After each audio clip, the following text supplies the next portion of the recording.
all the distinguished speakers as well as participants. Welcome to the first webinar by the Chartered Institute of Logistics and Transports Malaysia Sabah section, and also its WiLAT section. We have a very timely and important topic to be addressed this morning, and that is the safety and the health awareness of women drivers, especially those who are elderly and expectant mothers. So this morning, we are very privileged to have with us also the president of the Malaysian chapter of the Chartered Institute of Logistics and Transport, or CILT, Tuan Haji Ramli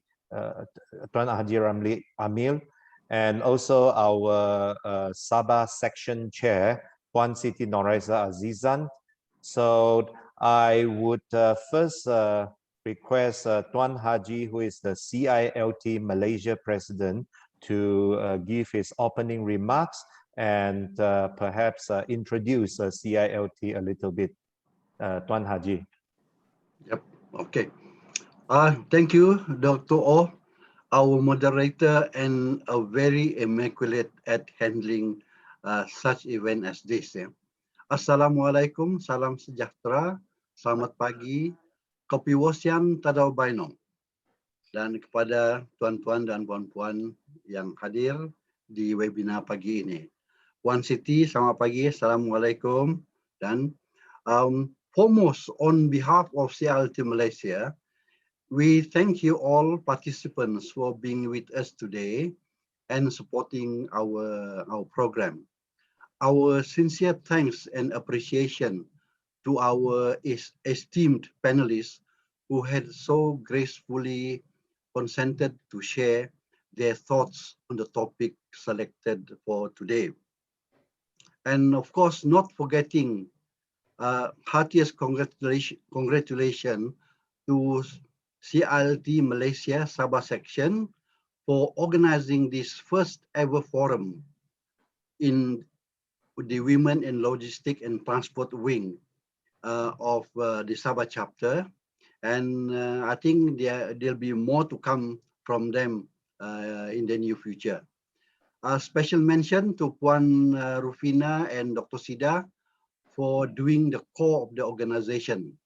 It is good to note that we have finally got over our first act in organizing a webinar. The rest, I believe, will be a breeze. Personally, to me, this webinar is a very interesting one. It's a good topic because not only it concerns expectant women, but also the elderly. It is also interesting because the concern is over drivers generally, irrespective of gender. How can we tell expectant mothers and the elderly drivers when is time for them to stop driving? Do we have a medically approved guideline that we can use? For example, those consuming some types of medications, should they be off the road? Things are pretty loose on these matters, I believe. If it is not already legislated, it is time to enforce it on the basis of a stronger advisory actions, such as through flyers and other forms of promotions and advertisements. We might need catchy slogans like, when in doubt, don't go out. Advisory centers are most welcome for these to be implemented.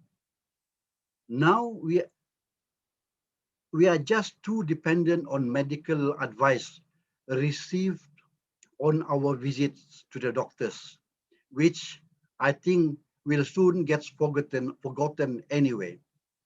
It is therefore timely that this gets addressed here, more so that we in the CILT are in the thick of things as regards transportation and the environment, not just issues on greening the environment and on climate change, but also on our our well-being when on the road. If we are concerned about transportation in its environmental impacts, we must also have concern about setting the right environment for safe driving by safe drivers. Not anybody that may have difficulties in one form or another when driving, especially for expectant mothers and the elderly.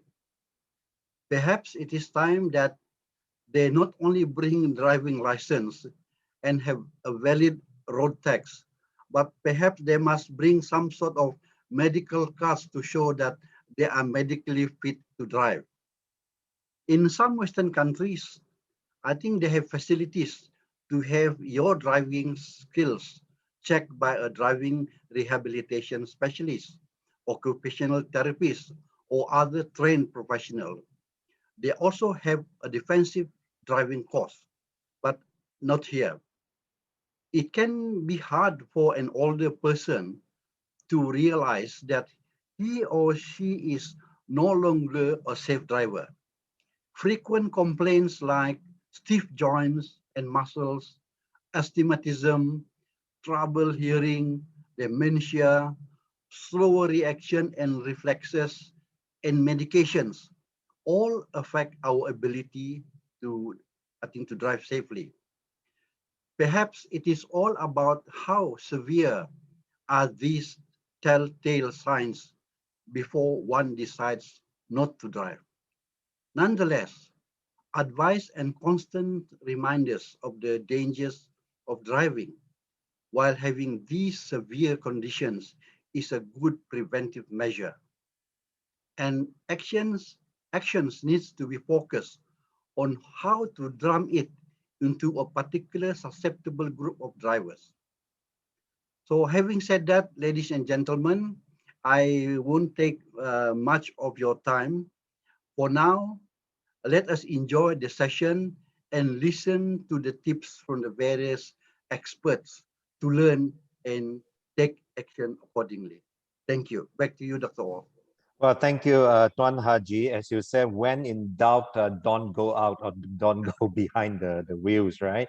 So next we will have our CILT Malaysia Sabah section chairperson, Puan Siti Noraiza Azizan, to also give us a few words of welcome.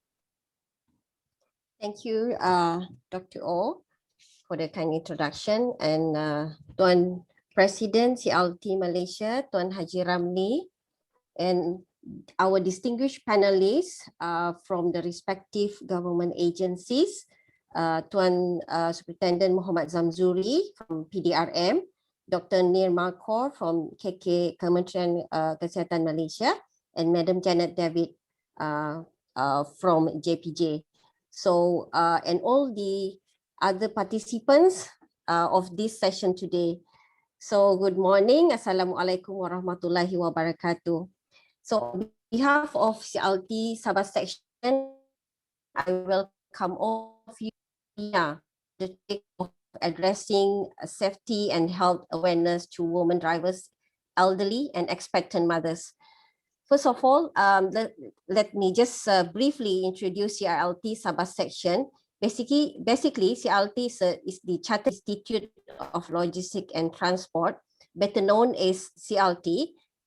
It's a professional body that sets standards for accredited qualification and examination.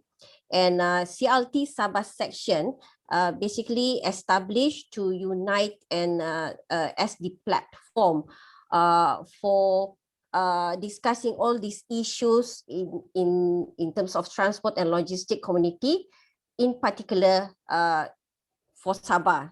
And this we have actually about 100 participants, and we really hope that with awareness of the CILT program and so forth, there will be many other there will be many other that interested to join our CILT. So WiLAT is actually another special section under the umbrella of CILT, And WiLAT is a platform where all the women in the logistic and transport industry can stand together under one banner, united in purpose and commitment. So basically, one of our objective under the CILT Sabah section is actually to have a series of webinars and workshops focusing on a specific logistics sectors, a skill set enhancement, awareness, as well as contemporary issues, in particular issues that we are facing here in Sabah. And not only webinars, but also other activities concerning with logistics and also CSR program. So we intend to work with government agencies, academics, and also NGOs for discussion of relevant issues in logistics and transport. So far, our first webinar organized by CILT Sabah section for this time is to raise awareness about the importance of safety among women drivers. So we hope that this webinar today can address this subject and hope to raise public awareness. And yes, we with all our distinguished panelists that will be participating, and we hope that this webinar today, all the participants can have a fruitful sessions. So on behalf of the organizers, again, we would like to thank you, the panelists, and all the participants that is participating in this webinar today. And yes, see you again in the next webinar. Thank you. Well, thank you, Puan Siti, for the very kind introduction of both CILTM Sabah section, as well as a brief introduction to the topic. Today, we assemble for you a truly distinguished panel of 3 speakers, and they are all from the very relevant government agencies, which could perhaps shed some light as to how to go forward with this important topic. We have with us Superintendent Muhammad Zamzuri bin Muhammad Isa. He is the head of Traffic Investigation and Enforcement Department, the Sabah contingent of the Police Diraja Malaysia. We also have Dr. Nirmal Kaur, who is a public health specialist and the Principal Assistant Director of the Sabah Health Department. And last but not least, we have Madam Janet David, who is the head of the safety unit in JPJ Sabah. So we will have each of our speakers giving presentations of approximately for about 15 minutes each. If they would like to use PowerPoints, perhaps they could use the share screen button, the green button at the bottom. So afterwards, there will be a Q&A answers. I prepare some questions, but of course, priorities will be given by questions raised by our participants. I'm sure a lot of us are very anxious to know how to advise some of these drivers as to how to best proceed to drive safely in difficult conditions. So I would like to first invite Superintendent Muhammad Zamzuri to give his presentation. I understand he has some PowerPoint, so please go ahead, Superintendent Zamzuri. Thank you, Dr. A.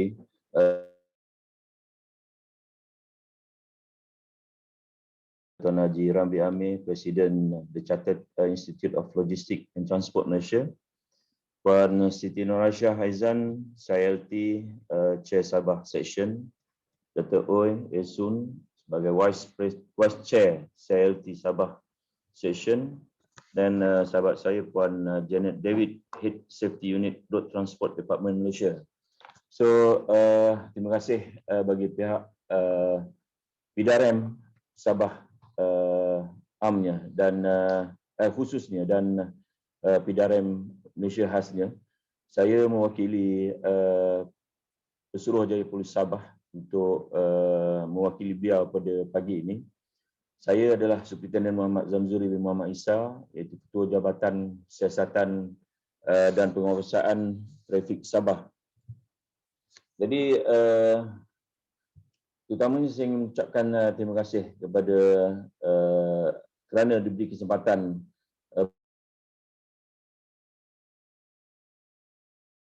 program pada pagi ini. Saya lebih suka menunjukkan statistik kemalangan yang berlaku di Malaysia, di Sabah keseluruhannya, dan kemudian baru saya khususkan kepada statistik kemalangan untuk warga emas dan juga yang melibatkan wanita, sebab pagi ini saya fahamkan tumpuan kita kepada warga emas dan juga wanita. So jika kita lihat kepada statistik kemalangan bagi tahun 2014 sehingga 2020, jika tuan-tuan lihat kemalangan yang kita buat statistik daripada 2014, buyer kita buat 2014, 2015, 2014 kemalangan maut kita lihat melibatkan 384 kes kemalangan maut di Sabah. Ini saya bentangkan statistik hanya untuk di Sabah saja.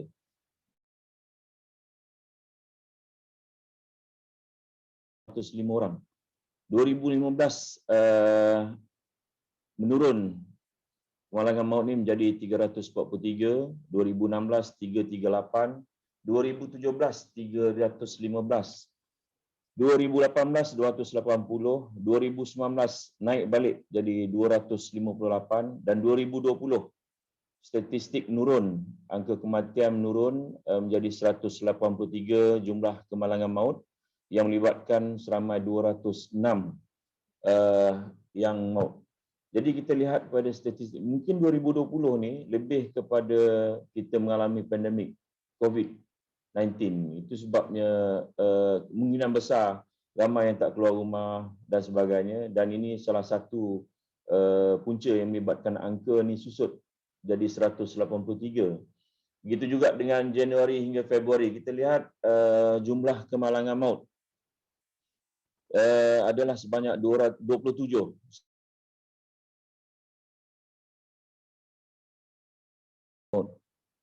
Saya bacakan hanya maut saja, manakala kemalangan parah, ringan dan rosak ni tuan-tuan boleh lihat sendirilah.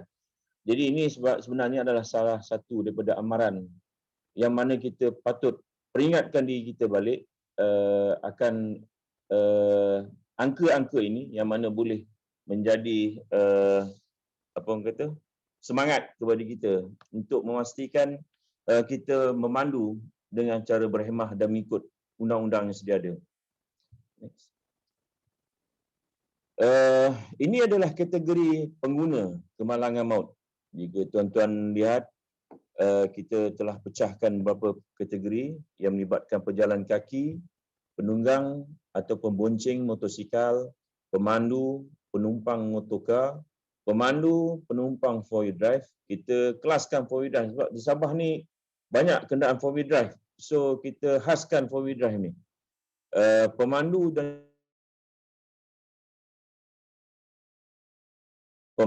dan juga penumpang lori, penunggang, pembonceng basikal, pemandu, penumpang dan lain-lain.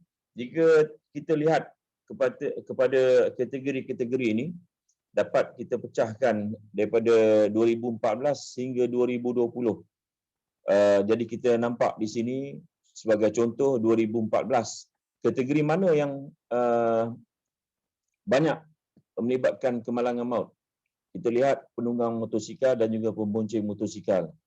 2015 kita lihat yang sama juga. 2017 yang sama, 2018 yang sama, 2019 yang sama, dan 2020 juga sama. So that's why PDRM amat tegas dan tumpuan kita lebih kepada tumpuan penguatkuasaan kita lebih kepada penunggang dan pembonceng motosikal. Jika tuan-tuan lihat banyak operasi-operasi dijalankan, motosikal tidak terlepas.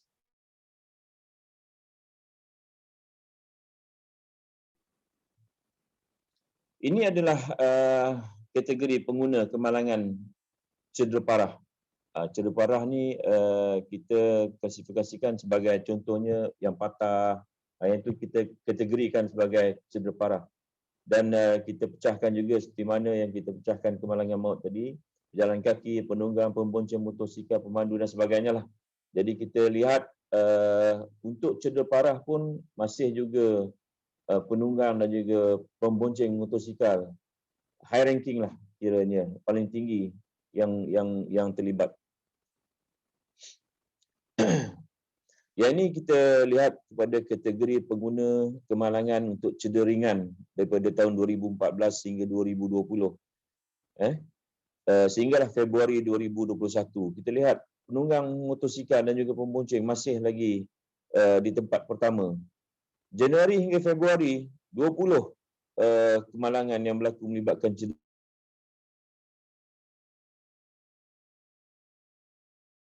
Statistik yang kita kelaskan statistik kemalangan yang melibatkan wanita. Kita lihat pada tahun 2020 maut ada 48 kes yang melibatkan wanita. Yang mana kita lihat di bawah tu ada kategori pengguna tu. Wanita tu 48 tu daripada mana? Pejalan kaki 21 orang, pemandu 3 orang, penumpang 24 orang. Jumlahnya semula sekali adalah 48. Juga maut untuk 2021, tahun 2021, Januari hingga Februari, ada 5 kes sudah. Pejalan yang mana pecahannya adalah pejalan kaki 2, pemandu 1, penumpang 2. Jumlah semula sekali adalah 5 orang. Pecahan kedua lah kita lihat kepada cedera parah. Untuk tahun 2020, ada 39 kes dilaporkan untuk kes cedera parah, yang mana pecahan dia adalah pejalan kaki 3 orang, pemandu 2.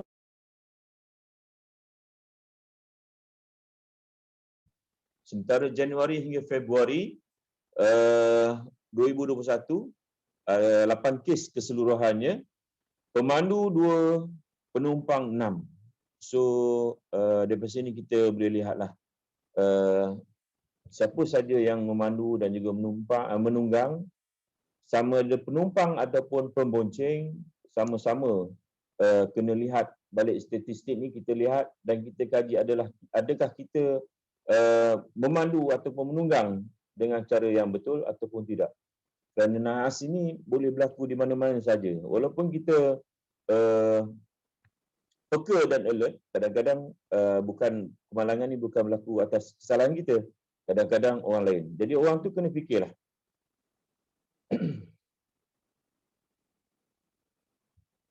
Ini adalah statistik kemalangan yang melibatkan warga tua.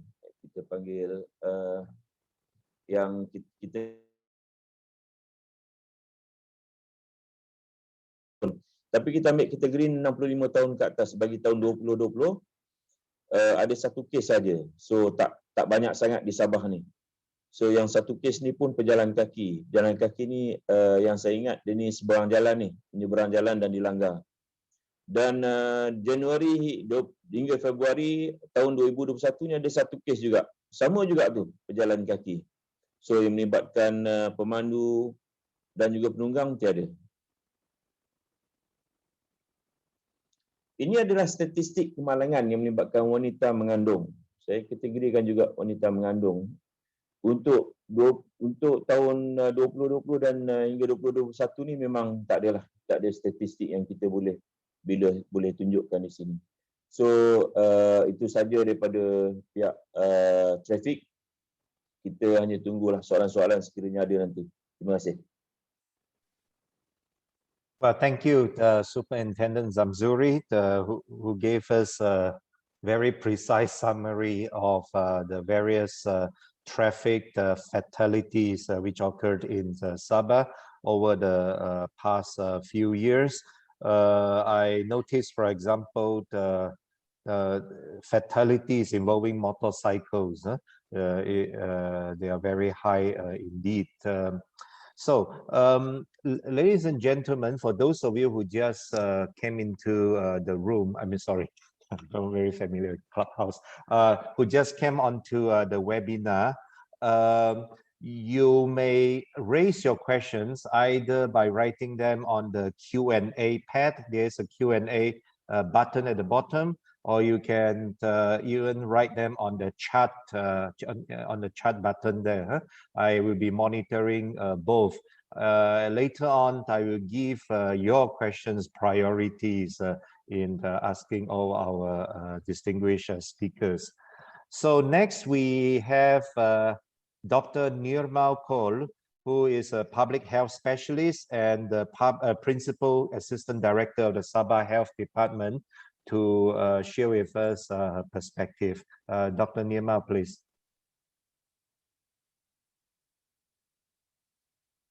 You need to unmute your button first. Yeah, you need to unmute yourself. Yep. Sorry, good morning. I share my screen, yeah?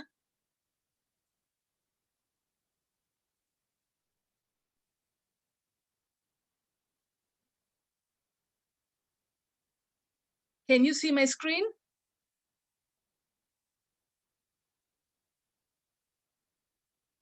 Yes, we can see your screen.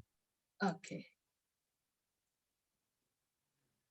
Okay, very good morning to Tuan Haji Ramli, President CILTM Malaysia, Madam Siti Nur Aisyah Azizan, Chairperson CILTM Sabah Branch, to the moderator Dr. Ooi, and my colleagues, speakers,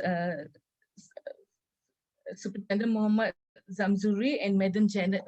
This morning, myself, Dr. Nirmal, I'm from Sabah Health Department.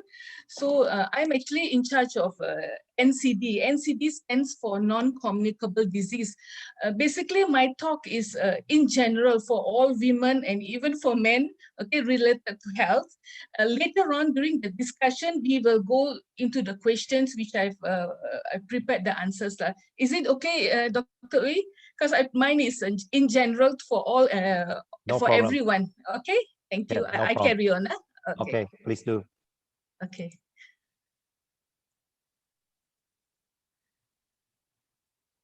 Okay, this one I would like to share some risk factors for penyakit tidak berjangkit. In Malay is penyakit tidak berjangkit. The Malay English version is non-communicable disease. Okay, we have certain risk factors which contribute to this disease at the end of the day. So we have modifiable risk factors which is within our control. Okay, unhealthy diet, tobacco use, alcohol, stress, physical inactivity, these are all within our control. If we control these risk factors, we might not get the disease at the end of the day. But there are certain non-modifiable risk factors like age. Due to our increasing age, we are prone for certain diseases like dementia. Okay, sex. Certain diseases are more common in male and certain are more in female. Ethnicity and also hereditary. So these things we can't control. But what we can control are the modifiable risk factors. If we don't control these modifiable risk factors, this await us. These are called immediate risk factors, which obesity, which is related to unhealthy diet, raised blood pressure, which is also all related to all these modifiable risk factors, especially tobacco use, and also raised glucose, abnormal blood lipids. Okay, and if we still don't control these immediate risk factors, what awaits us at the end of the day is stroke. We can get stroke, we can get heart disease, diabetes, all sorts of cancers, lung disease, and hypertension. So here I would like to show lifestyle. Lifestyle which we can control, lifestyle like smoking, obesity, stress, our blood pressure, alcohol intake, drug use. This contributes 51% of the risk factor for us to develop a disease. Lifestyle. So if we can control, we can a healthy lifestyle, we might not get the disease at the end of the day. So it's 50%. Depends. Diseases are related to our unhealthy lifestyle. So here I would like to show you 10 causes of admissions to hospitals in government hospitals and private hospitals. If you plus all what I've these red arrows here, if we plus all this, 50% of the admissions to government and private hospitals is related to non-communicable disease. same goes to deaths happening in government hospitals and private hospitals. If we plus all this one in red arrows, circulatory system is mostly on heart disease and blood pressure. We plus all these, 50% also causes of death in general hospitals and private hospital in Malaysia is due to non-communicable disease, which is related to our unhealthy lifestyle. So just to show, just to compare, in the 1990s, our TVs were, huge, heavy, but the public, we men and women were healthy. Because everything we have to do manually. Unlike in the 20th centuries, where the TV is so slim, technology has improved a lot. But we, the human being, are getting lazier, getting more obese, because everything is remote control. Even we on our TV by remote. Those days we have to walk to the TV and press the button there. So technology is really overcoming. The public is getting more disease, getting sick day by day, but our technology is improving. So what are the complications for overweight, obesity and overweight? These are all the diseases can occur to us if we are obese. That's heart disease, hypertension, diabetes, high cholesterol, cancer, gallbladder disease. And in women, it can cause infertility. Yeah, 1 in 2 Malaysians are obese. Why we are obese? Because of all this unhealthy lifestyle. Okay, we are supposed, this is also tempting, but we should opt for more healthier food.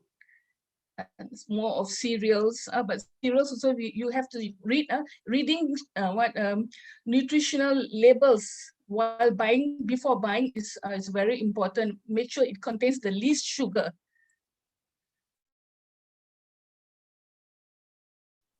Okay, all this goreng curries, fried stuff, all are so tempting.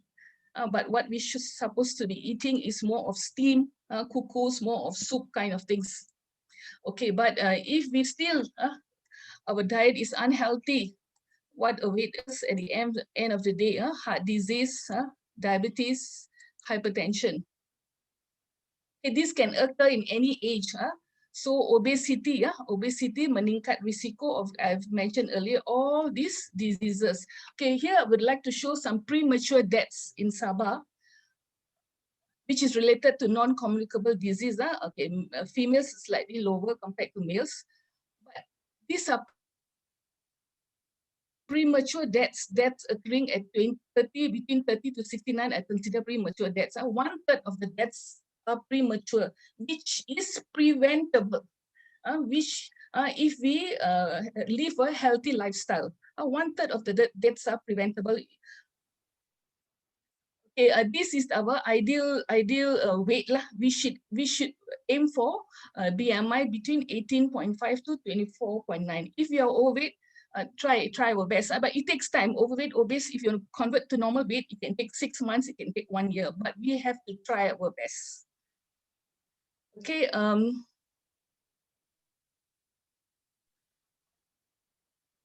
Sorry, these are some of the signs and symptoms if you for diabetes lah. You frequent feel like drinking thirsty, frequent buang kerap, buang air kecil. You feel very tired. You lose weight because the fat is been used to convert into energy. But some people, they are so happy, wow, I eat a lot, but I still lose weight. This is unhealthy weight loss. You need to go and check your sugar level, please. It's not healthy. You need to go and check your sugar level. Or if you have any luka or kudis, it takes a long time to recover. It's another sign you might be having diabetes. And you have any itchiness, the gatal terutama di bahagian kemaluan, you need to go and check your sugar level. These are some of the signs and symptoms that you might be having diabetes. Okay, this is our sugar level. This is fasting. 5.6 is fasting. If you fast and you check your sugar level, if it's less than 5.6, good, well controlled. You just need to do it yearly. But if it's more than 5.6, you need to go to the nearest clinic kesihatan to do further tests to confirm whether you are a diabetes or not. Okay, what are the complications? Oh, sorry, okay, these are the complications of diabetes, heart disease, kerosakan buah pinggang, stroke, cataract. Those who have diabetes will develop cataract at a younger age. So you need to go and replace your kanta. Diabetic retinopathy, where the blood vessels in our eye give way. You need to go for laser treatment. And I'm sure you've come across people complaining of numbness in the foot, in the hand. This because of the blood vessels, not enough blood going to the periphery will cause all this numbness, and they can't feel the floor, especially in the morning. And then if there's a nail on the floor, it might just prick them, and this will cause all these kind of wounds. And this is actually very bad stage. You have to go for amputation. Okay, these are signs and symptoms of hypoglycemia and hyperglycemia. So if elderly women, a man, or even a pregnant mother, if she has diabetes, if you develop this kind of symptoms, if your sugar levels are not controlled, you develop this kind of symptoms while you're driving, is very, very dangerous. You're prone to meet with an accident. So if anyone has these symptoms while driving, please park your car at the side, ask for help. Especially pregnant mothers and elderly, you should have your doctors or the clinic where you go for checkups, their hand number in your handphone. Or you call, if you can't, you call your family members to say that you are not well, you have parked your car in so and so place, you need help. Okay, I am sure you even can call the police that you need help, you have already parked your car at the side. So these symptoms, if you have these symptoms, that shows your sugar levels are not controlled. So please listen to your doctor. Whatever advice given to your by the doctor that you must take your medication regularly, please do so. And the timing is important. Don't become your own doctors. Or no, I'm not going to take this medication. I prefer direct selling products. I prefer this jamu, I prefer that jamu. There are a lot of direct selling products in the market for all sorts of diseases.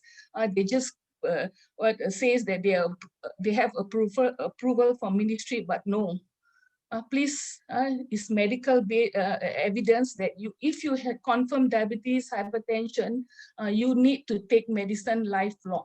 You can reduce the dose if your levels are controlled, but there's no such thing as stop medication. If you have these symptoms, that shows your disease is not controlled.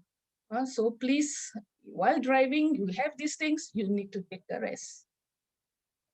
Okay, hypertension. Hypertension, if it's your BP is more than 140/90, but this is not by one reading. You need to read 2 or more readings. We will monitor your level. If it's confirmed 140, above 140/90, then confirm you have high blood pressure and you need medication. So according to National Health Mobility Survey, the latest we had in 2019, 30% of Malaysians have high blood pressure, and sad to say 50% of them didn't know they had high blood. While the study, then only they came to know they actually have high blood. That means they have never gone to the nearest clinic to check their blood pressure. By the way, this blood pressure machine, right? It's not expensive. It's only 100 plus. It's good to have one in the house, especially those who have hypertension, and monitor your blood pressure in the house. And everyone can buy expensive handphones. Why not a blood pressure monitoring gadget in the house one? And also those who have diabetes, you should have a glucometer in the house, especially if you are on insulin. Pregnant mothers, if most probably you will go on insulin for your pregnancy, you should have a glucometer in the house to check. Okay, these are the same risk factors to develop high blood. Okay, same thing. These are the sign and symptom. Headache, sakit tengkuk at the back of the neck. This is classical symptom for a high blood. If you have this, most likely you have high blood. You need to go and check with your doctor, and most probably you have to go on medication.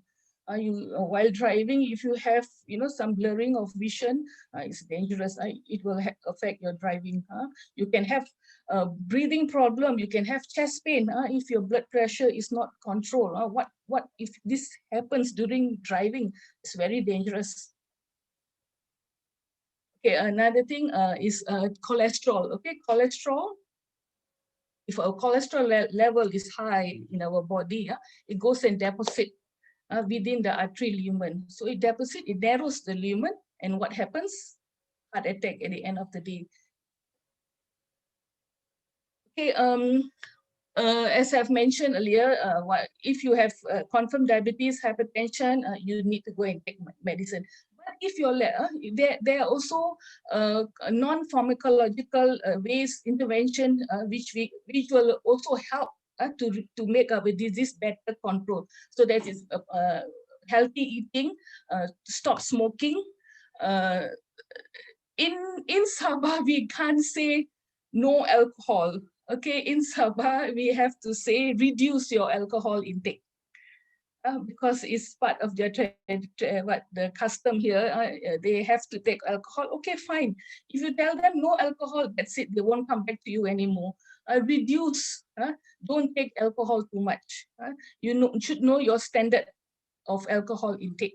Okay, and regular exercise. What is given in the guidelines is 30 minutes per day for 5 days a week. That is to keep yourself healthy.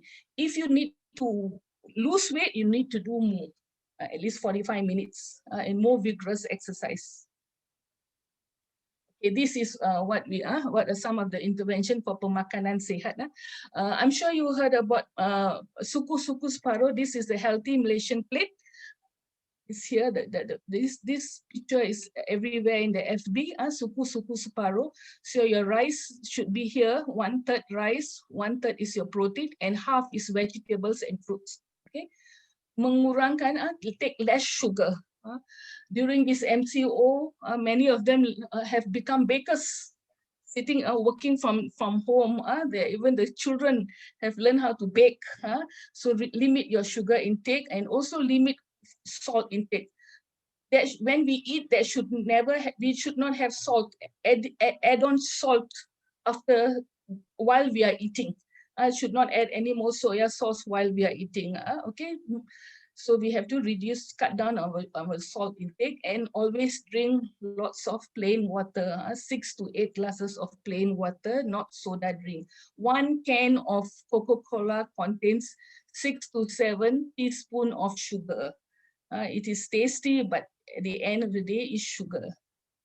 Yeah, this is what I'm talking about. Malaysian healthy plate. 1/3 is our rice. Is basically our starch. Like can be mee-hoon rice, and 1/3 is our meat or poultry product, and this is half should be vegetable and fruits.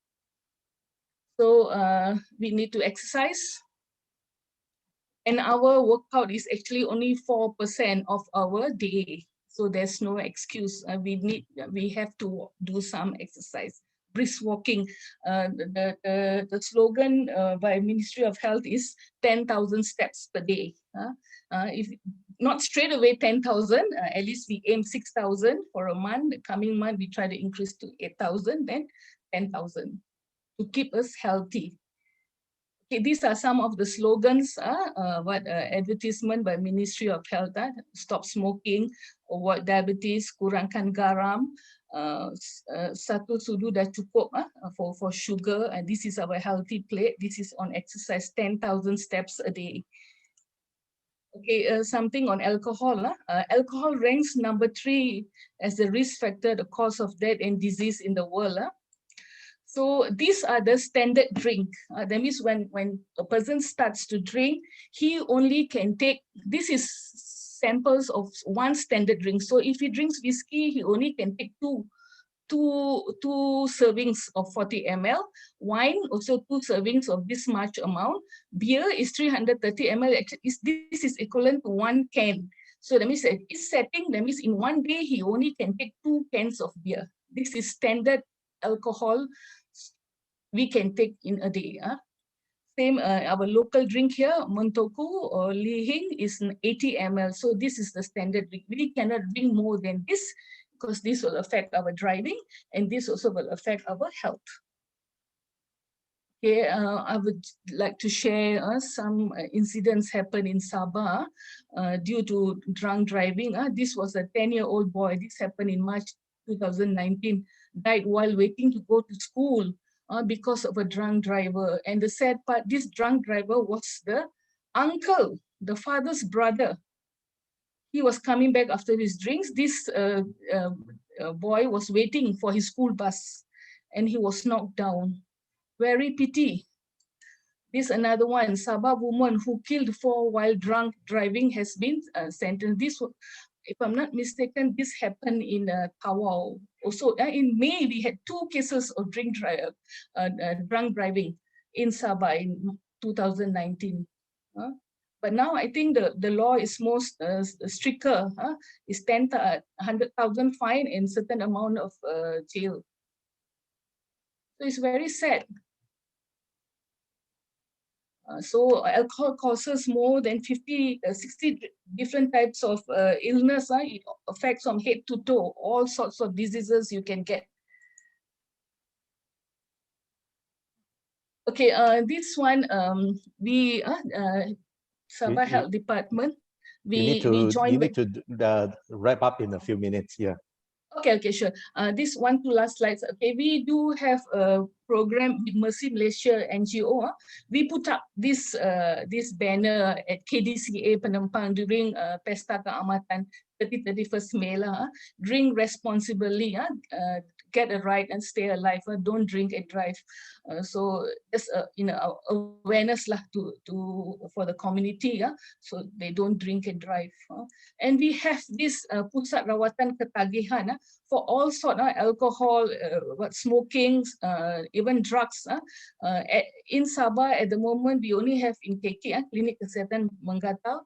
So anyone can walk in to get to do an intervention. Then we will treat them accordingly. If they need to be referred to hospital, we will refer them to hospital. Okay, I think I'll stop here. Thank you. Okay, thank you, Dr. Nirma. As she was going through all the symptoms, I was reflexively checking myself for all this numbness and so on. Hopefully it's okay. I think the main message here is lifestyle does matter. So everybody should take care of their own health. And I think especially for elderly drivers, glycemia, it's perhaps a major concern. So let us next hear from Madam Janet David, who is the head of the safety unit in JPJ. But right before that, anybody who has questions, again, you may write it on the question and answer section or the chat section. And once again, please, Madam Janet. All right. Thank you, Mr. Moderator, Dr. O.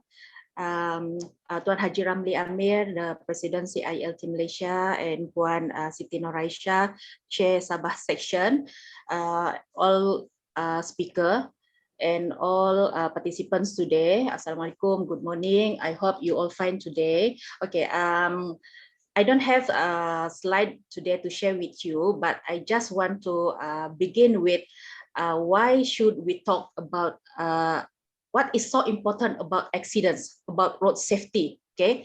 Because according to the World Bank Transport notes in 2005, there is 2 costs involved when we are talking about the comprehensive road accidents. It is 1, direct cost.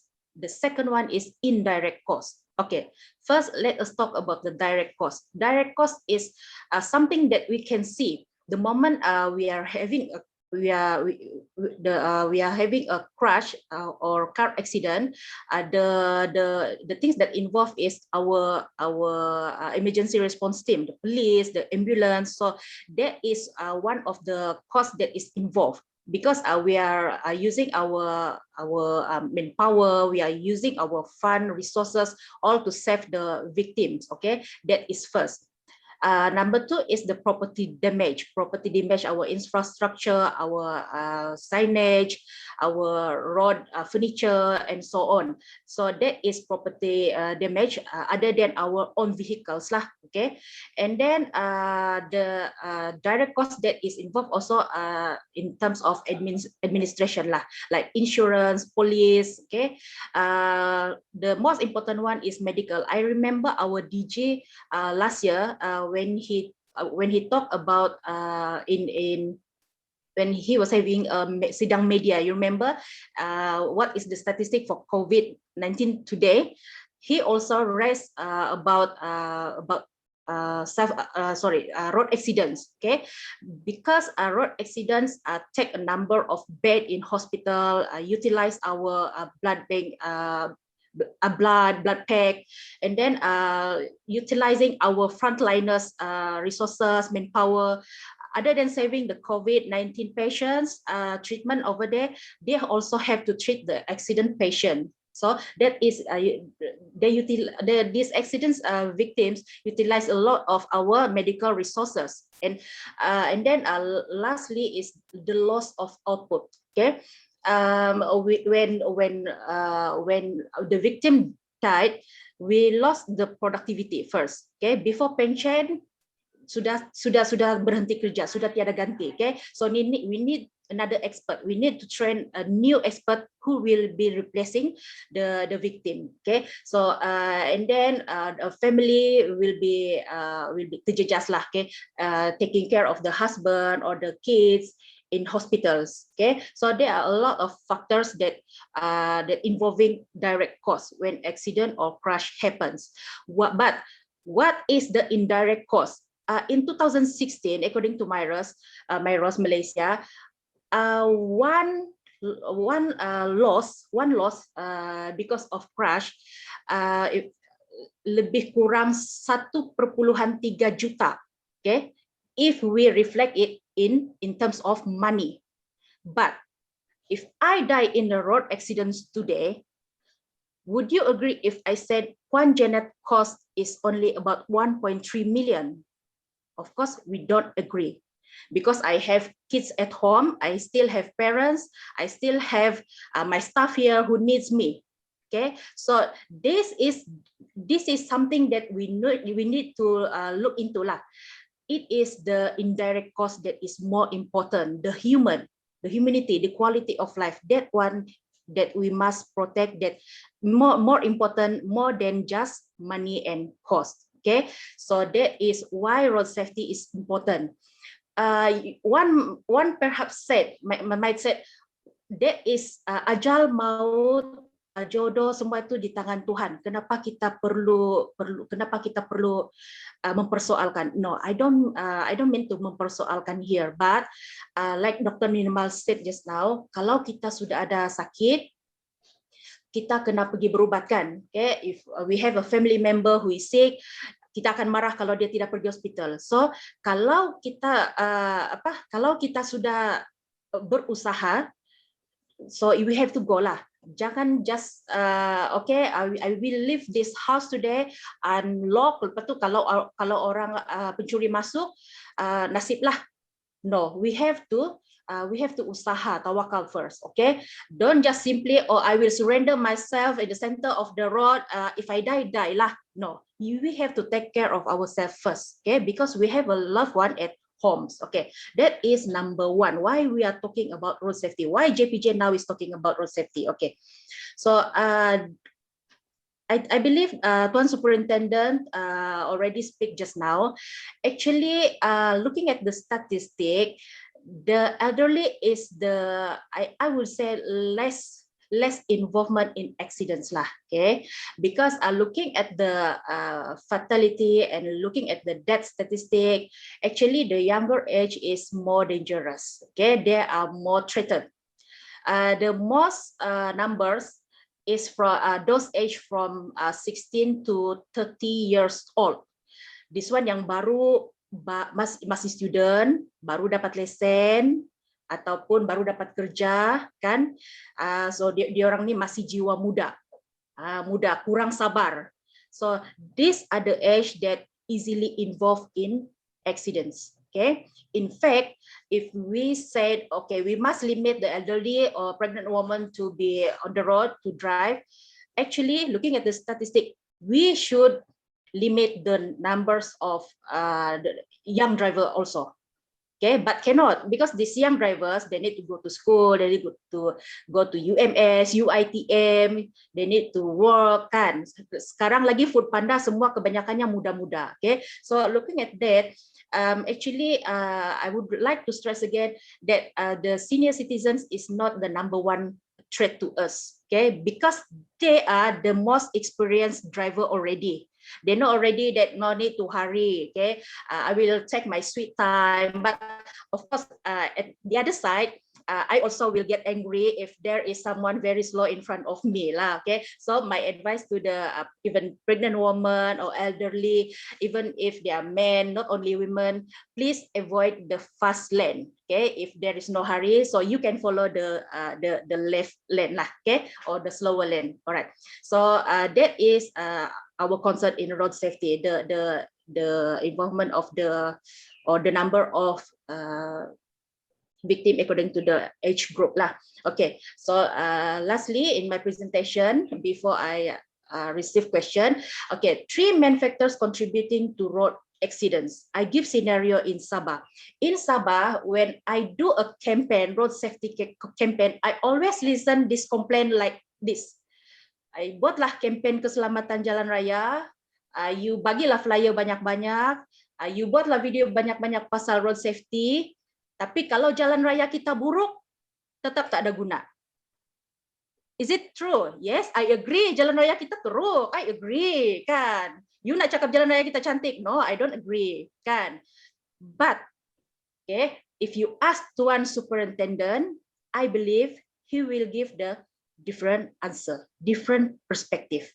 Because according to our statistic, police statistic, according to Myros also, the 3 main factors contributing to road accidents is not solely on the road. It is 80% because of humans or drivers' behavior. You believe it or not, it is because our behavior. On the road, saya mau cepat, saya stres dengan jam, saya marah dengan jalan macam ni, pen Borneo tidak siap-siap, kan very stressful. Okay, so I nak cepat, memotong kiri, sekejap kiri, tak positif, masuk lagi kanan. So that is our behavior. We are not a defensive driver, we are an aggressive driver. Okay, only 13% of the number of crash are caused because of road. Okay, because of road. And if you, kalau perasan tentang accident, bila kita dapat viral daripada WhatsApp, Facebook, please look very careful at the photo or the berita lah, okay? Because most of the accident normally will took place at the beautiful and straight road, not at the, bukan di tempat-tempat yang tidak sepatutnya. You remember the accident in Papar, I think if not last year, last 2 years. Okay, because my concern now is kalau Pen Borneo sudah siap, I also want Pen Borneo, I also want beautiful road like Semenanjung One kan. Okay, but my concern is kalau kita ada Pen Borneo, jalan raya kita semakin cantik, kita akan semakin laju, kita akan semakin selesa on the road. Okay, tetapi katalah jalan raya di Telupit itu makin cantik, kalau saya accident di Telupit, adakah di mana response team atau di mana medical ataupun health facility yang paling dekat? Adakah saya masih perlu pergi Sandakan, pergi Ranau, ataupun akan ada hospital baru di sana just because Pen Borneo sudah ada? Oh, accident akan bertambah, so di sini hospital akan bertambah. No. So kita punya response time itu masih lagi panjang. Okay, maksud saya, my point is, kalau kita accident di sana, kita masih lagi perlu seek treatment di tempat yang jauh, mungkin tidak akan sempat diselamatkan. So my point is, walaupun kita nanti ada jalan raya yang cantik, please, dia bukan, bukan lesson untuk kata kita boleh sudah laju selepas ini. Okay, I'm not sure lah kalau kita punya speed limit selepas ini sudah akan diubah ataupun macam mana. Okay, and then the last factors that contributing to crash accidents is vehicle, of course. Okay, the maintenance of the vehicles, okay, the puspakom failing inspection, and a lot more lah.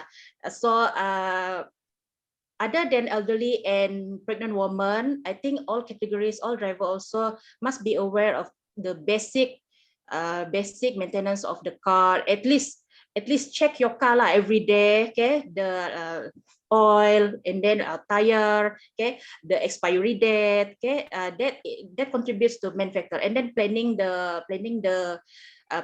journey also very important. Some said I prefer pulang kampung at night. Kita sekarang 2 bulan lagi mau raya. Hopefully boleh raya sudah. Okay. So some people they prefer at night because kalau malam dia tidak panas, okay, dia kurang kereta. But bear in mind, mungkin kalau malam berlaku apa-apa mungkin kurang orang yang akan datang dan assist if anything happen on the road. Okay, hospital pun mungkin banyak yang klinik pun mungkin banyak yang tutup, bengkel workshop mungkin banyak yang tutup. So yes, actually these are the main factors contributing to road accidents. Tadi Dr. Nirimal ada bercakap tentang alcohol. Yes, I agree. But if you look at the statistic, kebanyakan yang contribute to road deaths, cedera parah dan deaths lah ya, is the speed. The alcohol is actually just a minor number. The major number is because the speed kills. Okay, so I think that's it about now. So I go back to Dr. Oh, thank you. Thank you, Puan Janet, emphasizing the preciousness of life and the importance of preventing accidents from happening. I think she also, in a sense, opened a whole big can of worms, you know, comparing the young versus the older drivers, as well as the role of speed. I mean, to drive too fast in causing accidents and so on. Now we will go into the question and answer session. I saw here there are 2 questions which have been raised by members of the audience. One is more directly related to the topic. The other one, I think we will put it more towards the end. Perhaps I actually start with Superintendent Zamzuri. Well, we have heard about your presentation and the other 2 presentations, but we still think the safety for, well, shall we say, senior female drivers and also pregnant mothers, well, they need to be addressed. I mean, the safety for these drivers. So in your opinion, what are some of the recommendations? What are some of your recommendations as to how female drivers, especially the senior ones, senior female drivers, as well as pregnant women, should go about in deciding whether to drive or not? Thank you, Dr. Sebenarnya untuk operasi-operasi ataupun penguasaan yang kita buat selama ni bukanlah tertumpu hanya kepada warga emas ataupun wanita, terutama sekali wanita yang mengandung. Sebab dalam undang-undang pun sebenarnya kalau kita lihat silent bab umur untuk mendapatkan lesen memandu. So begitu juga dengan wanita yang mengandung, sebenarnya silent juga. So apa yang dibuat dalam undang-undang kita ni cukup lengkap sudah. Sekiranya wanita mengandung, sebagai contohlah saya buat, wanita mengandung, dia aksiden ataupun dia langgar orang, still dia salah. Begitu juga dengan warga emas, kalau dia memandu, dia langgar orang, still dia salah. So kita lihat balik lesen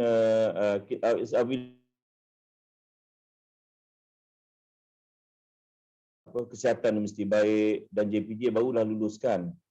So saya rasa tak ada masalah bab-bab yang tumpuan kita untuk khusus kepada warga emas dan juga wanita mengandung. Cuma ada beberapa perkara yang perlu dititik beratkan oleh warga emas dan juga wanita-wanita bila nak mandu. Pertamanya kita, ini nasihatlah, saya bagi nasihat. Pertamanya kita lihat pada diri kita sendiri. Lihat pada diri kita sendiri, tubuh badan kita sihat ke tidak semasa nak memandu. Elak memandu untuk jarak yang jauh bagi warga emas. Saya percaya saya sendiri pun bakal menjadi warga emas tak lama lagi, Tuan Haji. Bakal menjadi warga emas tak lama lagi. So kita nak cakap lebih-lebih bab warga emas pun kita tak tahu. Kadang-kadang kita yang muda ni pun tak sihat. Warga emas lebih sihat daripada kita. So kalau terasa diri kita tu tak sihat, eloklah jangan memandu malam. Sebab kadang-kadang fokus kita, jarak fokus kita tak boleh jauh. Yang ini bukan hanya warga emas saja, bukan saja wanita, tapi orang muda pun kadang-kadang bila dia ada masalah silau, untuk dia mandu waktu malam tu memang akan jadi masalah. Kadang-kadang kereta dah depan mata dah, sebab waktu malam ni lampu dia terang. Kereta ataupun motosikal dah depan mata baru kita dapat mengelak. Kemudian elakkanlah memandu waktu dalam keadaan cuaca buruk. Di Sabah ni kita lihat bila hujan, memang hujan lebat, terlalu lebat, dan kadang-kadang memang selalu banjir lah.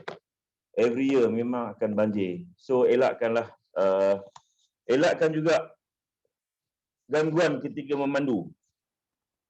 Yang saya sebut elak gangguan ketika memandu ni, waktu itulah on call, kita nak angkat telefon, kita nak baca GPS, kita nak tengok Waze. Yang ini semua faktor-faktor yang mengganggu konsentrasi kita waktu memandu.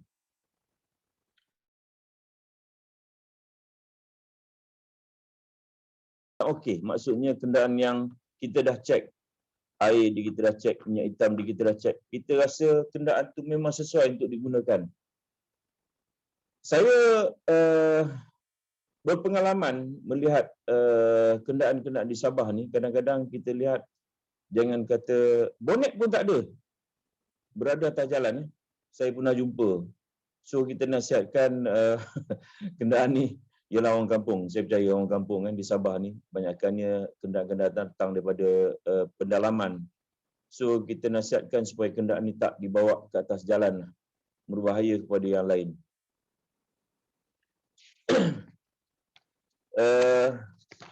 Di samping individu yang memandu, penumpang pun memainkan peranan sebenarnya untuk memastikan pemandu ini fokus. Saya pun kadang-kadang kalau memandu,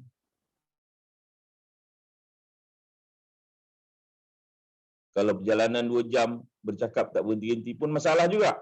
Kita akan kurang tumpuan. Masalah tu, kita akan kurang tumpuan. Begitu juga dengan perkara yang timbul.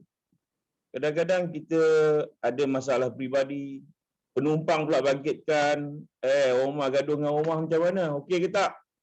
Kadang-kadang akan timbul stres tu dan hilang fokus kita untuk memandu. Banyak perkara yang kita perlu lihat semasa kita memandu ataupun semasa berada bersama penumpang. Dan saya setuju dengan apa yang dikatakan oleh Puan Janet tadi. Kadang-kadang faktor jalan ni bukanlah penyumbang utama sebenarnya berlaku kemalangan. Kita dulu di Malaysia, bukan kata di Sabah saja, di Malaysia dulu jalan lagi teruk dulu, zaman dulu. Tapi kemalangan kurang. Pasal apa? Apabila jalan sekarang dah makin cantik, contoh di Semenanjung saya ambil, contoh di Marak-Parak,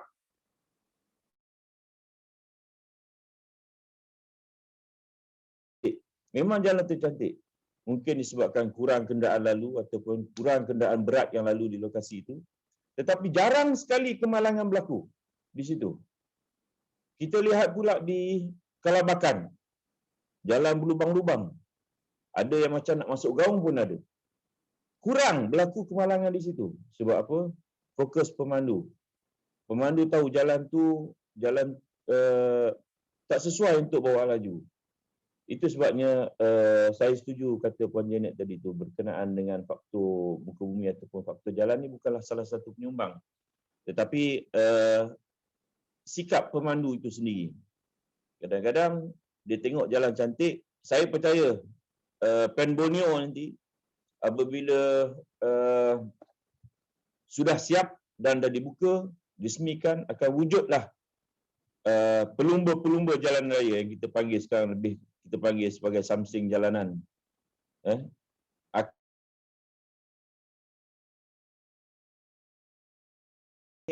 Samsing jalanan bermain di dalam pusat bandar saja. Sebagai contoh di airport, yang mana setiap minggu kami jalankan operasi di situ, memang kita ada buat penahanan. Jadi ada juga last kali saya tengok pada faktor sekeliling. Faktor sekeliling ni sebagai contohlah saya ambil. Kalau saya nak pergi ke contoh, saya nak pergi rumah saudara saya di Papar. Every time dia akan call, bila nak sampai. So, kadang-kadang fokus tu akan hilang. Jadi itulah saya punya pendapat peribadi saya berkenaan dengan pemandu warga emas dan juga nasihat saya pada pemandu warga emas dan juga wanita-wanita, sebab benda ni umum. Baru kita nampak behavior sebagai pemandu ni kadang-kadang mengganggu juga dan boleh menyebabkan kemalangan. Thank you. Thank you. Well, I think the superintendent said it very well. Attitude does matter, and also even sometimes the behavior of those who accompany the drivers. We should not unduly try to disturb them while they are driving. Now, the next question is from the audience, and I think it could apply equally well to both Dr. Nirmal and also Puan Janet. The question is, should we, in a sense, set a maximum age limit for elderly women to be allowed to drive? I think elderly men as well. Should we have a maximum age limit, number one?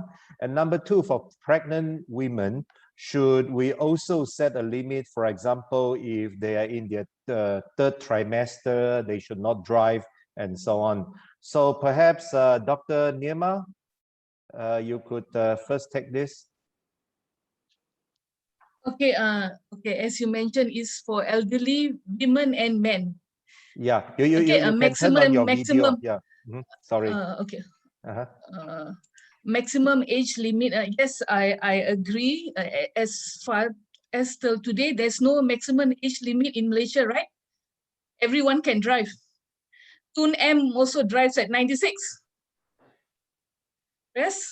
Okay, so yes, I agree there should be a maximum age limit and subject to some medical examination, eye checkup, hearing checkup, and simple medical examination. Blood pressure and the sugar level should be included for them to renew their license, driving license. Oh, wow. So yeah, so should have some sort of medical component to it, huh? Yes, not just go to JPJ and keep renewing your license every year. And now you can renew for 5 years, 3 years. No, I think there should be, this is for our higher levels to think about it. Like policymakers should consider this to reduce the accident. And for pregnant mothers, at the moment, there's no law, there's no policy to exempt them from driving. But from what I know, those pregnant mothers, once they reach third trimester, they can opt for 1 hour earlier to leave the office so that they don't get stuck in the jam. That is allowed in Malaysia. Okay. I'm not sure about the public sector, but I know the government sector, pregnant mothers in the third trimester can, with the approval of the head of the department, they can leave 1 hour earlier from work so that they don't get stuck in the jam. And one good thing important for these pregnant mothers is the way they wear the seat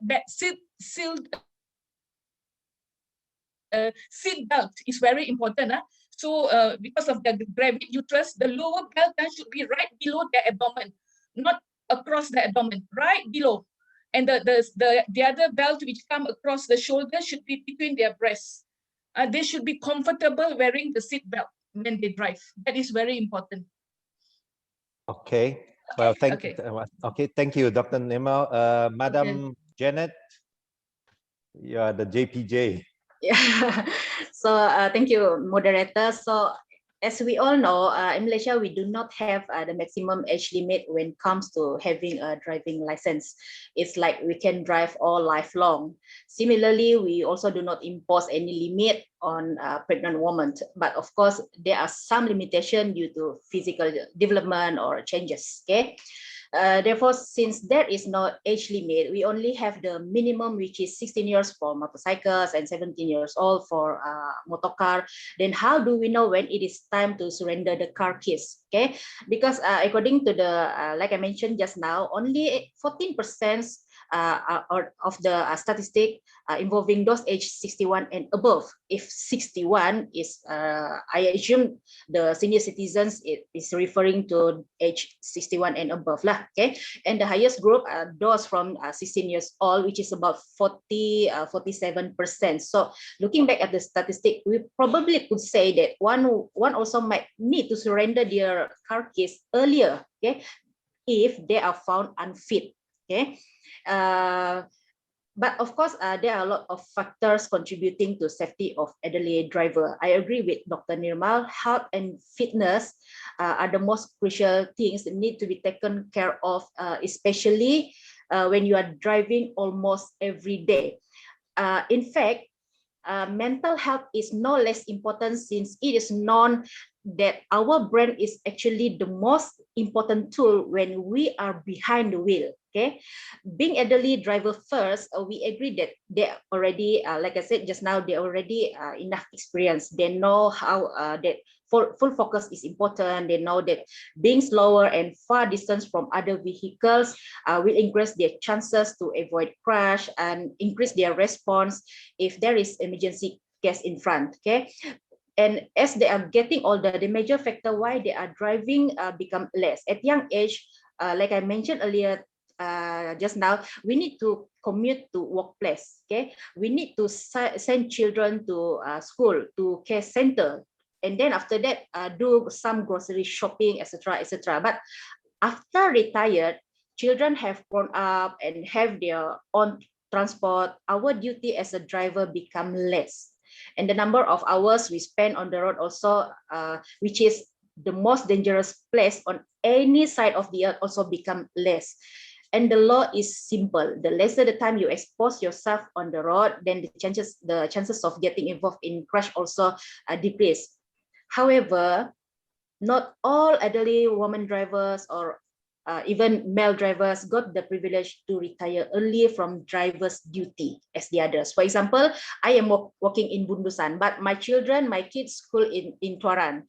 So their aki, their grandfather will send and fetch them from school. So if we set limit on some age, sedangkan that someone is still very fit and declared or are certified by medical practitioner that he or she is still fit, I think there is no harm to allow them on road just for perhaps short distance. Okay.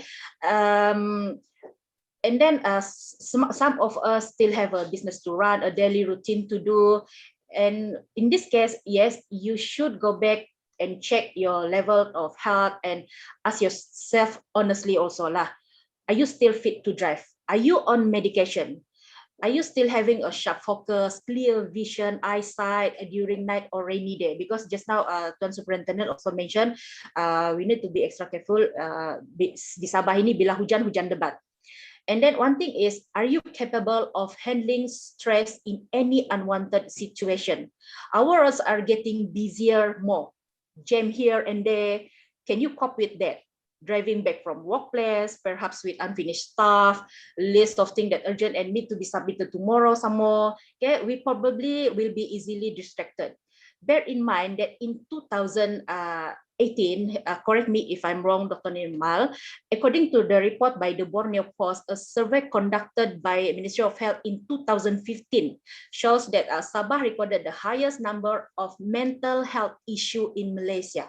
So whether you are a housewife, a nurse, a teacher, a government servant like me, whatever we are doing, we have our own weaknesses. But why should we talk about this now? Because the topic today, I think, is not just about driver. I think this is also a platform where women empower other women, empower each other. In other words, how can and how should we protect each other?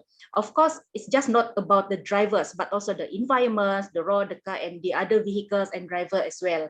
So yes, for example, some of our car, we actually we have star rating. That's why some people they prefer the double cabin truck, because most of that type of car, the big car, they have a 5-star rating. Okay, and also most of the roads are not forgiving road as well.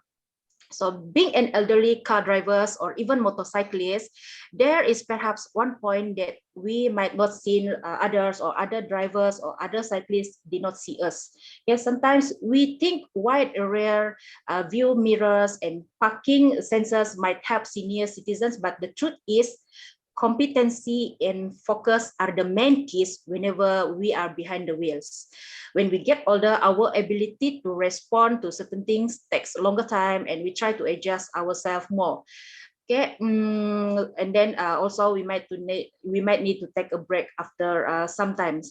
So for me, as long as yes, for the time being, there is no age limit, maximum age limit to renew your license. But for me, I agree with Dr. Nirmal. As long as medical practitioner certified that you are fit to be on the road, yes, I think no problem or no harm to just renew your license. But at the same time, give honest answer to the clinic where you go, and be honest with yourself lah.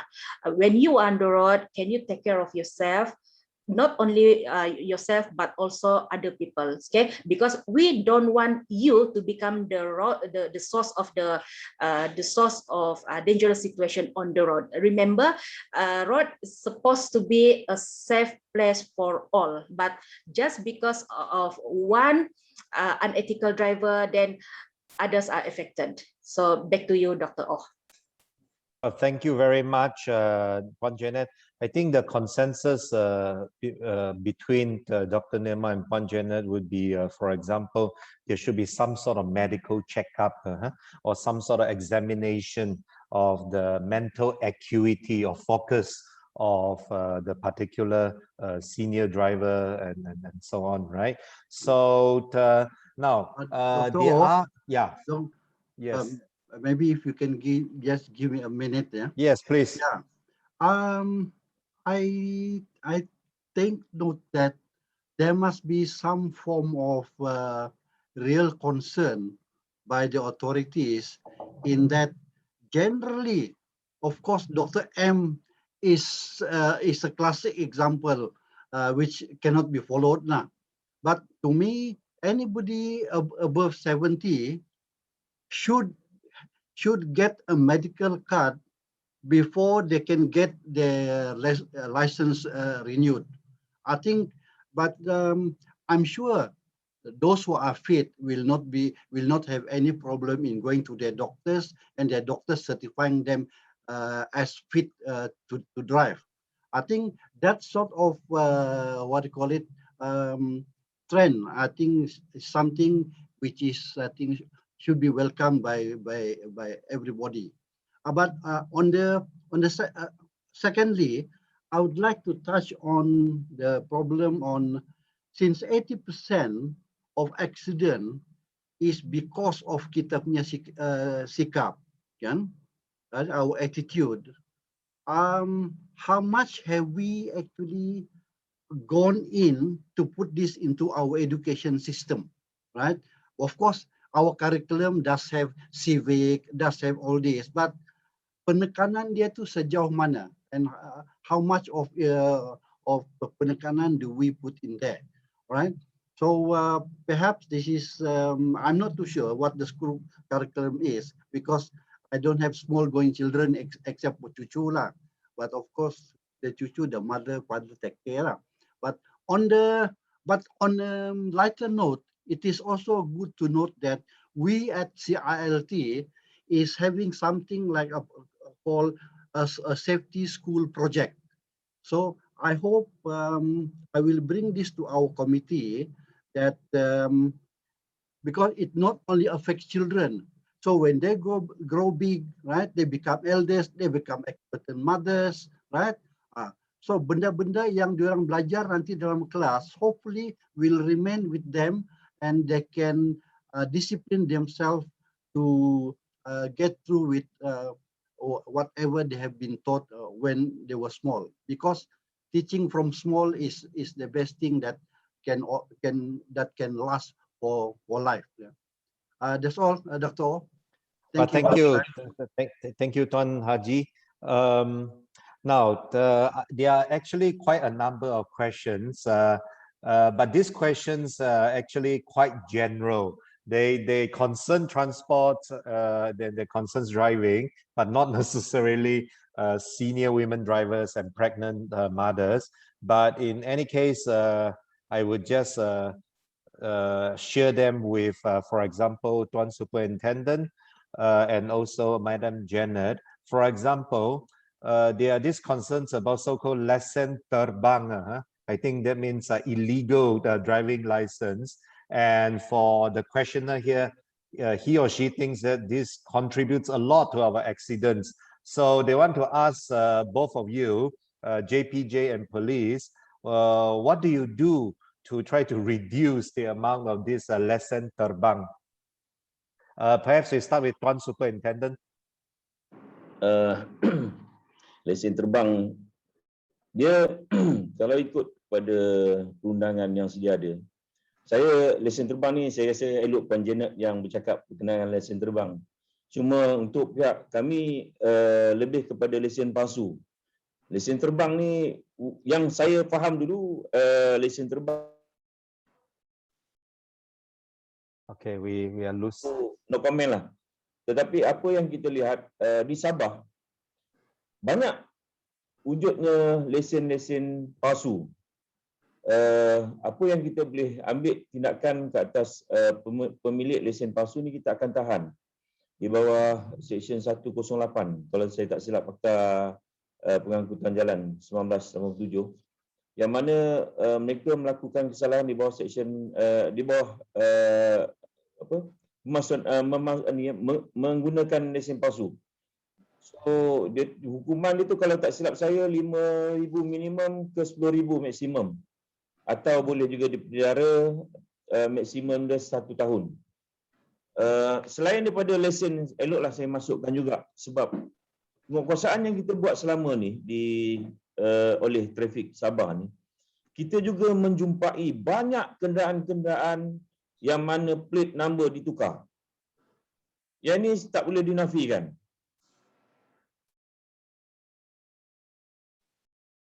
Orang tukar plate number ni hanya untuk mengelak daripada bayaran loan bank. Tetapi dalam masa yang sama, apabila speeding dijalankan, operasi speeding, operasi tembak laju dijalankan, kita tembak kenderaan tu yang telah tukar nombor plate, pemilik asal sebenarnya tu kena saman. Pemilik asal yang nombor plate ditukarkan tu sebenarnya dia yang kena saman. Dan itulah yang berlaku di Sabah. Kadang-kadang kita tembak plate di Sabah, di Semenanjung akan buat report, iaitu owner asal. Dia akan buat report polis tu, mengatakan bukan dia, kenderaan dia berada di Semenanjung, bukan di Sabah. Kadang-kadang ada nombor plate di Sabah, guna di Sabah, tetapi contohnya orang sanakan plate dia tetapi guna di KK, sedangkan dia kata dia tak pernah sampai KK kenderaan itu. Yang ini yang saya nak tekankan, di Sabah banyak berlaku dan tindakan telah kita ambil, sama juga seperti mana 108 APJ 1997 tu. Dan di samping tu juga lesen palsu ni juga kalau dijumpai oleh mana-mana polis yang lain, selain daripada trafik, dia juga boleh dikenakan di bawah kanun kesesaan. Saya dulu pernah tangkap di bawah, kita buka di bawah penipuan 420 KK. Dan juga kita pernah juga tangkap dan cas di mahkamah di bawah pemalsuan dokumen Seksyen 468 471. So benda ni bukanlah benda yang mudah, benda yang dianggap remeh, tetapi jika dilihat betul-betul, dianya adalah satu kesalahan dan tindakan tegas telah pun diambil. Akan ambil ke atas mereka yang membuat benda-benda macam ini. Terima kasih. Thank you. Puan Janet, apparently there's a difference between palsu and terbang. So perhaps you can talk about the terbang part. All right. Thank you, Dr. O. Actually, in JPJ here, I'm not in the position to answer about this, but this is just my personal comment, yeah? Okay. So in what I see in JPJ is we already have this, one is unit integrity. The unit integrity is supposed to screen all this, in civil service term, we call it penyalahgunaan kuasa or penyelewengan. Okay, so this is something new, and our new Director General in JPJ, also in Putrajaya, is very keen to work closely together with SPRM to hunt those who perhaps involved in this so-called lesen terbang industry.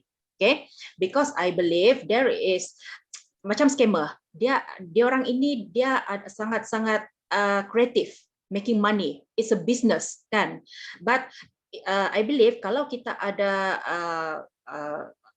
information yang tepat, information yang cukup, aduan yang tepat, yang dan siasatan berjaya, I think ini yang JPJ sudah buat sebenarnya to overcome or reduce this problem. Actually, it's already in progress. And then yang saya nampak sekarang, kita memang betul-betul main peranan to orang cakap supaya elemen-elemen ini, ruang dan peluang ini tidak ada di JPJ. So that's what I can see when I come into JPJ. Okay. But of course, with cooperation of other people, public, kalau ada pengeluar-pengeluar lesen terbang ini ataupun lesen palsu ini, just give the information to police or JPJ. I believe we will take action. Okay. And then I would like to answer or comment about Tuan Haji Ramli Amir punya sejauh mana penekanan diberi terhadap education. Okay. Yes, I believe from time to time the syllabus in curriculum buku pemandu in driving school actually being revised according to the needs and requirements of government and also road safety situation in Malaysia. But of course, certain things, especially those involving policies, may take time because of the survey, planning, pro and con, funding, and etc. etc. Actually, the KPP itself, the buku pemandu itself, already contain all the rules and guidelines that generally cater all types and categories of drivers. Okay, from young age to elder to pregnant woman and so forth lah. It's just the matter of how someone deliver and receive the message, and then how do they apply it in real situation. In my humble opinion, looking at the current scenario, I do agree that there is something greater more than just driving syllabus. It's how we develop our community with the right attitude while driving on road. It's how we develop our road safety culture, because in Malaysia, road safety is not a culture yet. Okay, it's how we can fully control our behavior on road. It's come together with the right mindset and not just copy paste from what we see others are doing. How our parents driving previously. So that's why starting in 2018, I think this is the kejayaan yang besar lah. Okay, we have this collaboration between Ministry of Transport and Ministry of Education with strong support from MIROS. We already improvised the road safety module through Bahasa Melayu subject in secondary school, primary school, and last year preschool. Not only in government school, but also in private school. So I hope mothers who join today are aware of this. Okay, back to the question. Even if the content for expectant mothers and elderly drivers is being added in driving school syllabus, I still believe that education and action by example since early age is still the most crucial part in shaping the future drivers that we want. Okay, so for me, whether or not you are pregnant, and if panjang umur we also become old, once you are on the road, you must comply all the rules and regulation and try our best to make the road safer, not only for yourself but also for other road user. Okay, because we are sharing the road, so it is everyone's responsibility to make it a safer place. So I hope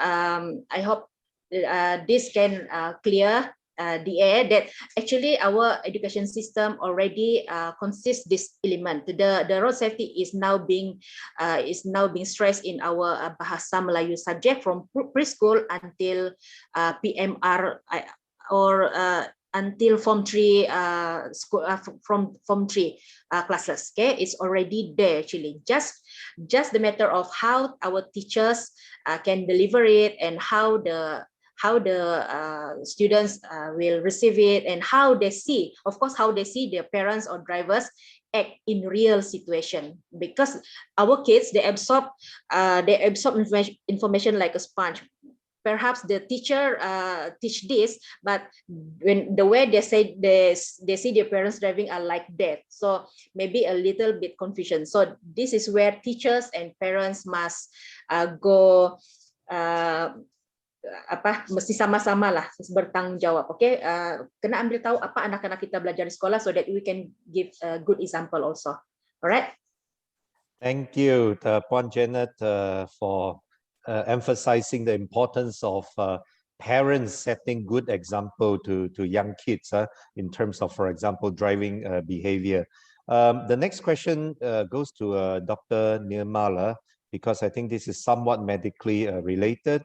Is there a difference in terms of gender? Now, this is a bit sensitive. Is there a difference in terms of gender in relation to the age for drivers? For example, such as the effects on aging on the body, decreases in the reaction time, in flexibility, and so on. Is there a difference between male and female drivers when they get older? And you need to unmute yourself. Okay, aging is a process all human beings have to go through, irrespective of the sex.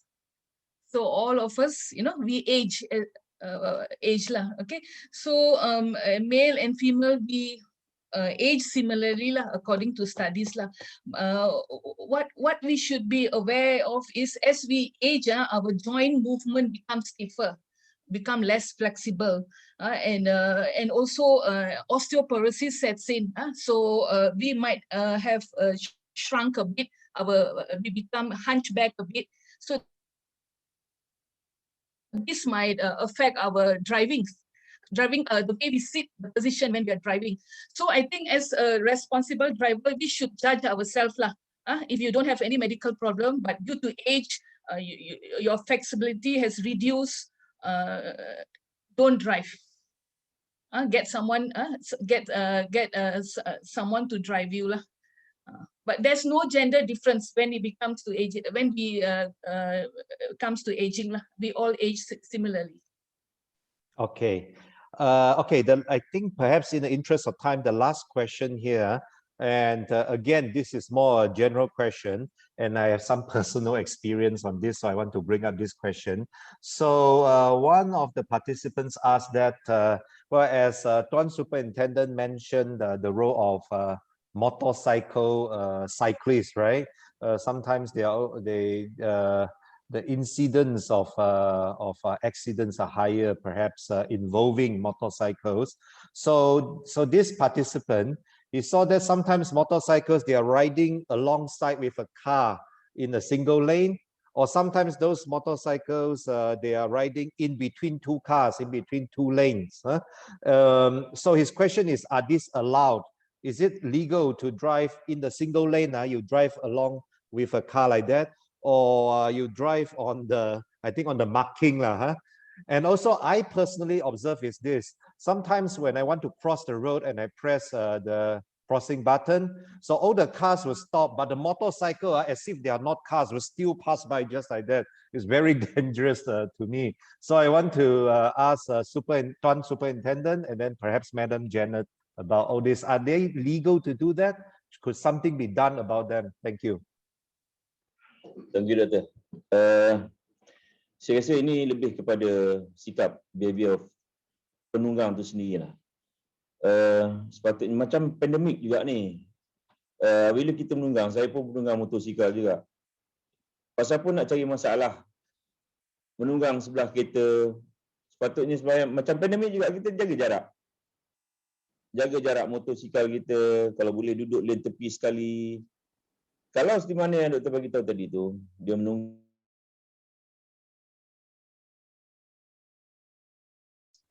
Apabila dia menunggang di sebelah bas contoh di lebuh raya, bila bas, angin daripada bas tu sebenarnya dia akan tarik motor tu untuk rapat dengan dia. Ini yang saya pernah alami sendiri. Saya menunggang di lorong motosikal ni di jalan, tepi jalan, bas potong, secara tidak langsung saya akan tertarik ke bas tu. Yang ini yang kita kena tengok balik. Dan motosikal yang menunggang di celah-celah kenderaan. Di celah-celah kenderaan, pastikanlah laluan yang dia nak lalu tu, kadang-kadang jalan jam, saya faham, tak ada masalah. Jalan jam, dia nak lalu, dia kena potong, tak ada masalah. Tetapi kalau sikap dia memotong saja-saja, buat zigzag, potong kereta ni, potong kereta sana, automatik dia telah melakukan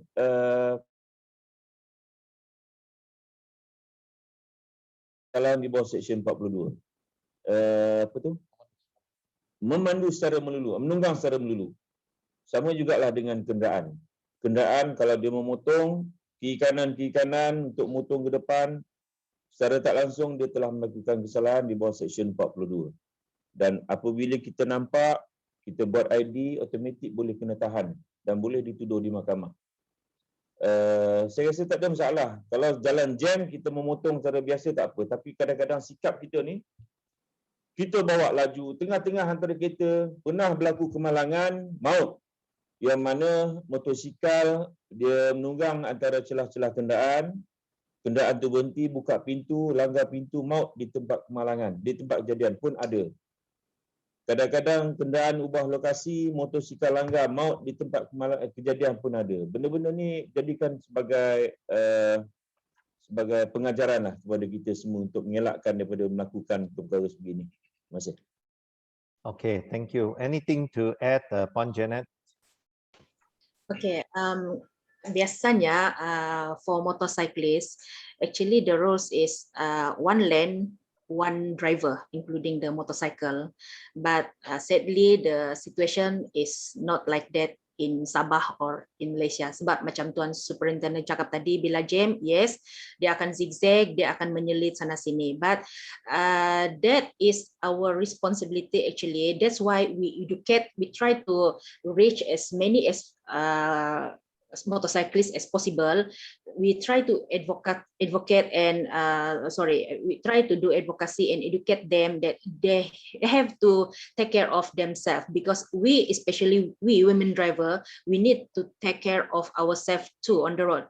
Okay, so you imagine kita jaga diri kita, sama kita jaga lagi motorcycle, so it's quite unfair. So sepatutnya sama-sama kena jaga diri sendiri. It's not, don't assume that, oh, the car drivers will see me. No, we have our own blind spot.